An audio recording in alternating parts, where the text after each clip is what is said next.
This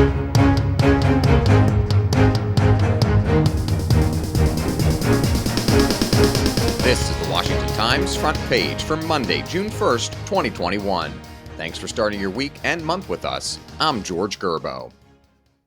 Businesses across the United States are facing a conundrum: a rising demand for service as coronavirus pandemic restrictions are lifted, and a shortage of seasonal workers to help meet that demand. Sen Wu-Tan reports a combination of factors, from fewer immigrant workers to expanded unemployment benefits to worry about contracting COVID-19, has contributed to the worker shortage, which has hit hard in businesses such as restaurants, hotels, and agriculture. The nationwide unemployment rate was 6% in March, back near a pre-pandemic level, but some employers who had to lay off workers in the early days of the pandemic say hiring back a full workforce has been difficult. Small business owners are feeling the pinch the hardest, having to trim their operating hours and citing people that are turning down job opportunities. Staying with the pandemic, over the past 14 months, the country saw the best of itself, with countless Americans stepping up to help their neighbors. But Stephen Dinan reports it also saw the worst of itself, as scammers saw a chance to make off with more than their fair share. Trillions of dollars in federal pandemic aid has been approved, but built into each program, however, is tension between getting cash out the door to those who need it and trying to block those who don't deserve it. Justice Department prosecutors this week said they'd busted a network of scammers who bilked the government out of $143 million in bogus COVID-19 medical bills. At the Labor Department, the department's Inspector General says its initial work signals the rate of improper unemployment insurance payments is above 10%. The Small Business Administration's Inspector General also says that as of February 28th, it had identified $79.1 billion in potentially fraudulent economic injury disaster loans. That figure is based on red flags, such as applications that shared the same IP or email address, or overlapping or shifting bank accounts.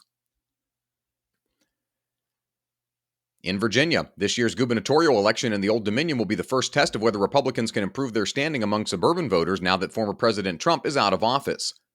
Harris Alec reports GOP nominee Glenn Youngkin has his sights set on a path to Richmond through Virginia's suburbs, with a campaign that doesn't fully embrace the former president, but also doesn't run away from him. Suburbanites who once leaned Republican have embraced Democrats by large margins in the Commonwealth.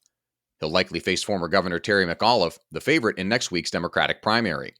The national parties are looking at the governor's race in Virginia, the first statewide contest following the 2020 presidential election, for a barometer of national trends and a forecast of political currents heading into next year's midterms. A reminder that you can find all these stories at WashingtonTimes.com/front page. Don't have access to the Times yet? Visit WashingtonTimes.com/George and get 25% off your annual subscription. Speaking of former President Trump, he faces rising legal jeopardy with the disclosure that Manhattan District Attorney Cyrus Vance has impaneled a grand jury that will consider criminal charges against either him, his organization, or others associated with his company. Dave Boyer looks at the latest with the former president. Still banned from Twitter and Facebook, he's been issuing a daily flurry of press statements from his Florida home and making more appearances on radio and television. 2 months ago, Trump was averaging a few public comments per week, but now he's often issuing several statements per day. The former president has also been meeting with former House Speaker Newt Gingrich, Senator Lindsey Graham of South Carolina, and other prominent GOP figures to help craft a new Republican Party agenda for the upcoming election cycles. And finally, in another installment of the Big Talk series, James Varney talks with Jim Hansen. A former Army Green Beret, Hansen is the founder of America Matters, a conservative advocacy group dedicated to issues including education and veterans' rights. Find all of today's front page stories at WashingtonTimes.com/front page or on the Washington Times app, and subscribe for free to the Front Page podcast. Just search Washington Times on your favorite podcast platforms. You can also follow us on Twitter and Instagram at Wash Times for breaking news, sports, commentary, and more. For the Washington Times, I'm George Gerbo.